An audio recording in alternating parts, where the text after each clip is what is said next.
kuwa tulishafanya mafunzo kwenye hii shule, tulikuta moto kwa kiasi kikubwa washaudhibiti. Na tumeona ni bweni ambalo linahifadhi wanafunzi 80, wanafunzi wa kiume.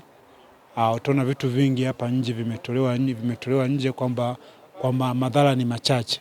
Ukiangalia madhara ambayo yalitokea kwenye hilo bweni, godoro moja limeweza kuteketea, neti moja imeteketea kwa moto. Pia kuna baadhi ya madaftari yameteketea, baadhi ya ndoo au vikombe wanavyotumia wanafunzi katika huduma zao za kila siku. Pia balbu za umeme kwa sababu ya joto kwenye hili bweni ziliweza kuathirika. Vifo, kuna majeruhi, lakini hakuna vifo wala majeruhi kwa binadamu.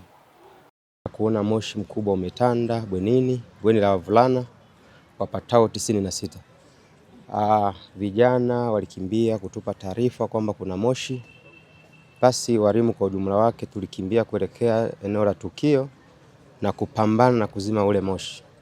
Kwa vile tulikuwa na vizima moto kwa maana ya fire extinguisher na ndoo za mchanga, basi kila mmoja alipambana alivyoweza kufanya kuhakikisha moto unazimika.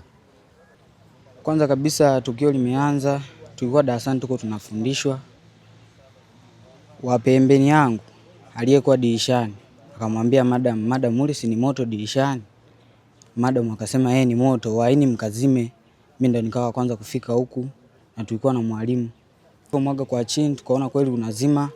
Tukafuata na ndoo nyingine tukamwaga kwa sababu maji yalikuwa hayapo, tungeloanisha labda mablanketi tukaenda tukaufunika. Maji yalikuwa hamna, tukachukua hiyo hatua ya kumwaga kwa mchanga.